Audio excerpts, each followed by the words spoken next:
Hi friends, সবাই কেমন আছেন? পাকা আমের মরশুমে যেদিকে তাকাবেন শুধুই আম আর আম। কেন জানি না, আমের গন্ধে মনটা ফুরফুরে হয়ে যায়। কি বন্ধুরা, আপনাদেরও কি হয়? কারা কারা আমপ্রেমী আমার মতো জানাবেন। আজ পাকা আম দিয়ে একটি দারুণ মজার রেসিপি শেয়ার করব।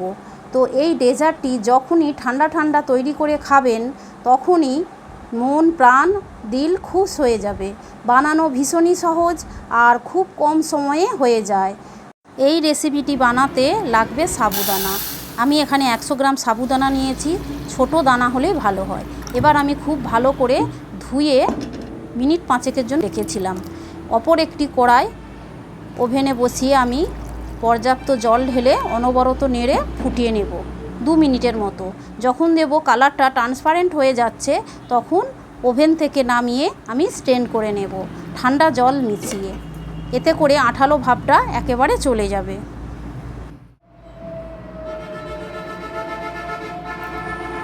এদিকে একটি মিক্সি জারে আমি পাকা আমের স্লাইস, চিনি 4 চামচ এবং 2 চামচ কনডেন্স মিল্ক দিয়ে একটা পেস্ট করে রাখবো। আরেকটি পাত্রে 2 চামচ কাস্টার্ড পাউডার দিয়ে ঠান্ডা দুধে গুলে মিশিয়ে রাখবো। এবার যেটা করতে হবে, অপর একটি কড়ায় 1 লিটার দুধ জাল করে 500 ml করে আমি নিয়েছি। এতে আমি কাস্টার্ড মিশ্রিত দুধটা ঢেলে দিলাম আর সাবুদানাটাও ঢেলে দিলাম, দিয়ে খুব ভালো করে মেশাতে হবে। নিচে যাতে লেগে না যায় তাই অনবরত নেড়ে যেতে হবে। দুধ ঘন হয়ে এলে আমের পাল্পটাও মেশাবো, তবে সিমে রেখে মেশাবো।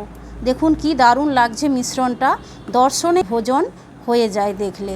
তাই তো বন্ধুরা, আরও কিছুক্ষণ রান্না করে নামিয়ে ঠান্ডা করে রুম টেম্পারেচারে এলে ফ্রিজে ঘন্টাখানেক রেখে ঠান্ডা সার্ভ করব।